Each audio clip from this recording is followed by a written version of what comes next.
Howdy, hi. It is Dear Job Sports MLB Rundown picks and predictions for Monday, April 21st, 2025. We're looking at the best bets of the day. Let's get into the video. All right, first things first, we're going to recap the previous day's results. On the day, we go 3-4, bringing our season record to 89 and 98. That is not very hot. So, first I'm going to recap these games, then we'll get on to the picks for tomorrow. Game number 1 was the Guardians. We had them on the money line and the over.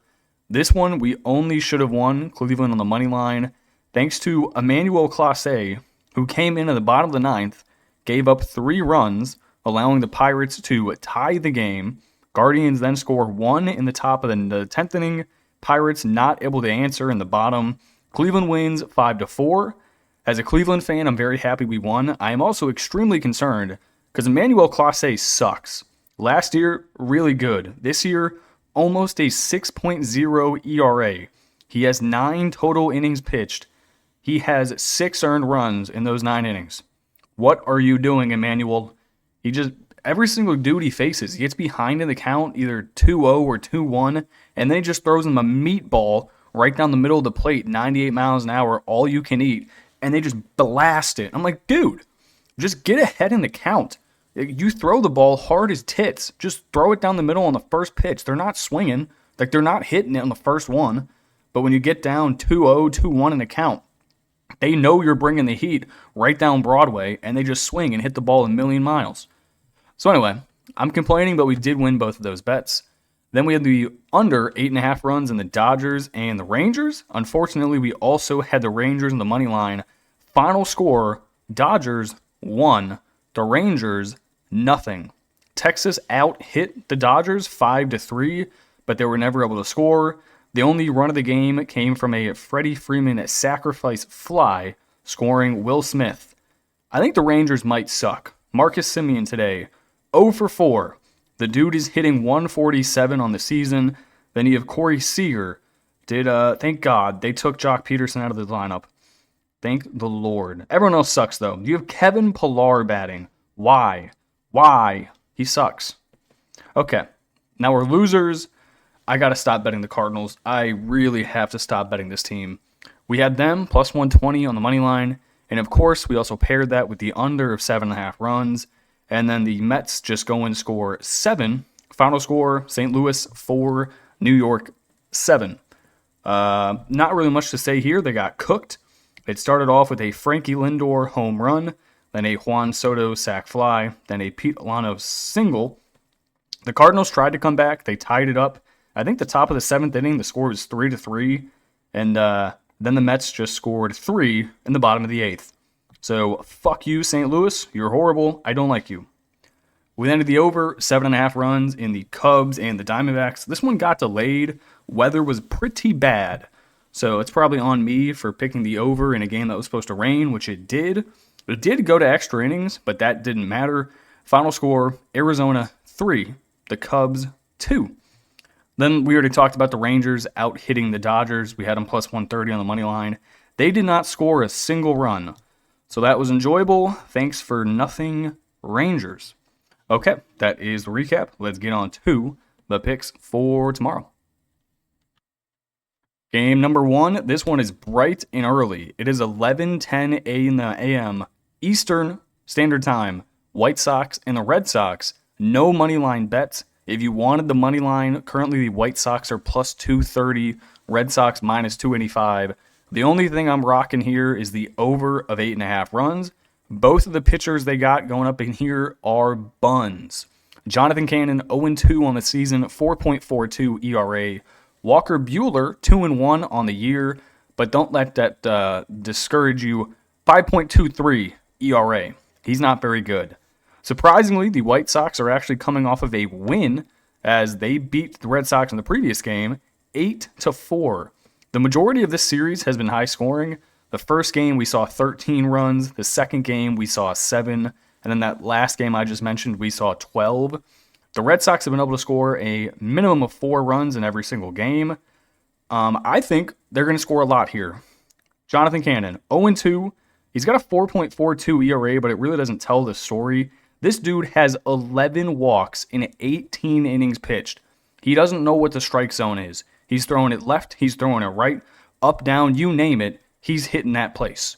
Walker Buehler, kind of the same story. He's pitched 20 innings this year. Walks, only 5 of them, but he has 12 earned runs and he's given up 4 homers. That is not what you want to see out of a dude like Walker Buehler. Chicago's coming off of scoring 8. I think they can probably get at least 2 or 3. That should be enough. The Red Sox are probably scoring like 7 or 8. So I'll take the over, 8.5 runs. If I had to do a money line bet, currently the White Sox at plus 2.5 is minus 130. Maybe, but I think the safer option is just the over. So that's what I'll be doing. Over 8.5 runs. All right, so this is a game that makes absolutely 0 sense to me. Padres plus 105 on the money line on the road, and the over of 8.5 runs is what I will be rocking.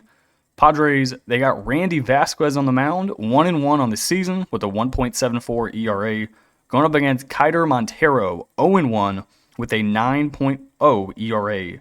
In Montero's first start of the year, he played off against Milwaukee, went 5 innings, gave up 8 hits, 3 home runs, 3 of them.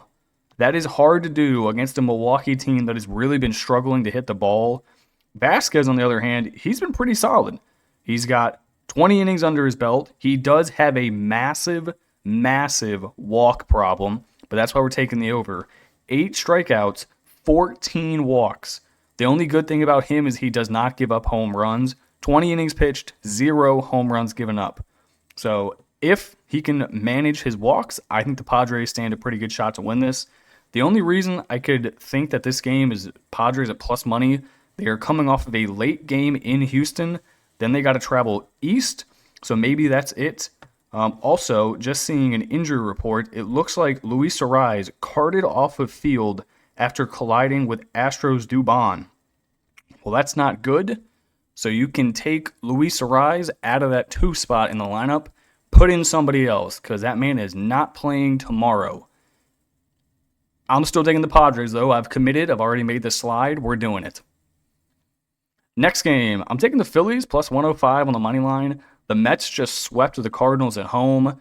They're kind of pissing me off right now because I don't think they're that good at baseball. And the Phillies are coming off of a pretty poor series at home. So I like them to get away from their own ballpark. Maybe that sparks some life into the team. Give me the Phillies plus 105 and the under of 8.5 runs. So technically, the Phillies are coming off of a series win at home against the Marlins, but it was not pretty. The first game was nice. They won 7-2.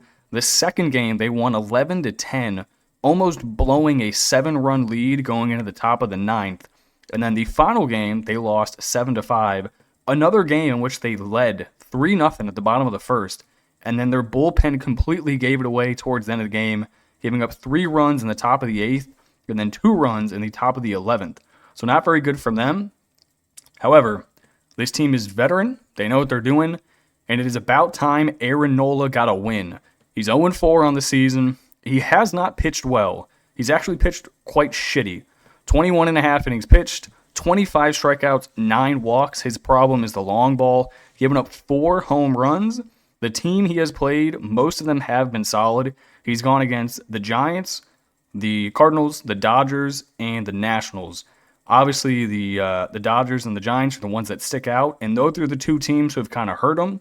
He went 6 innings against the Dodgers, gave up 7 hits and 3 runs. Then he went 5 innings against the Giants, gave up 9 hits and 6 runs. This is another solid lineup going up against him, but it's about time he gets a goddamn win. Aaron Nola is not 0-4 in a high 6 ERA kind of bad. Tyler McGill, he's quite good. 2-2 on the year, 1.40 ERA. He's lights out home and away. 19 innings pitched, 20 strikeouts, 7 walks, which is relatively a low number considering he's already at 20 innings pitched. I'm going to take the Phillies. This is strictly a spot here. I don't think the Mets can win 5 in a row at home. Surely they lose a game. All right, final game here. What would you look at this? We're betting the Guardians again because they're good at baseball and they've been winning. Yankees, they got Clark Schmidt on the mound, 0-0 on the season, 4.77 ERA. This is only his second start of the year, though, so he's only gone 5 2/3. gave up 3 earned runs, 2 strikeouts, 2 walks, and that was against Kansas City. So they just said, fuck it, you're going to only play AL Central teams because that's what we're doing. Guardians, Gavin Williams on the mound, 1-1 on the season. He's got a 4.58 ERA, but he is coming off of a start where he kind of got rocked at Baltimore. Went 6 2/3, gave up 5 earned runs. 2 of those were home runs. His previous starts against other AL Central teams, he's gone pretty well. Gave up 1 earned run to the White Sox and only 2 earned runs to the Kansas City Royals. So he knows how to pitch at home. Definitely better at home versus on the road. The Yankees are coming off of a series against the Rays in which they allowed 0 runs, 8 runs, 0 runs, and 3 runs. The Yankees are a team that are going to score 10 every single game or basically score nothing. Top half of their lineup, obviously loaded with power. You got Judge, Bellinger, Goldie. At the bottom, you still got to deal with the good bats. Dominguez is like, Volpez is good. Chisholm's a solid bat. I'm taking the Guardians, though. They have won, 3 in a row now? I think we swept the Pirates, winning close games, 10-7, 3-0, 5-4. The good thing for the Guardians, no Emmanuel Clase. He's pitched in 3 games in a row. So somebody else is coming out of the bullpen, and currently, that's an advantage. So I like the Guardians. I also like the over, just in case the Yankees do score like 7 or 8 runs, which they definitely could. So give me the Guardians. I think it's good value back at home, where they are 5-1 on the season. And give me the over, 8.5 runs. Okay, that is going to do it for me in this video. I appreciate you guys tuning in and watching, and I'll catch you in the next one. Peace.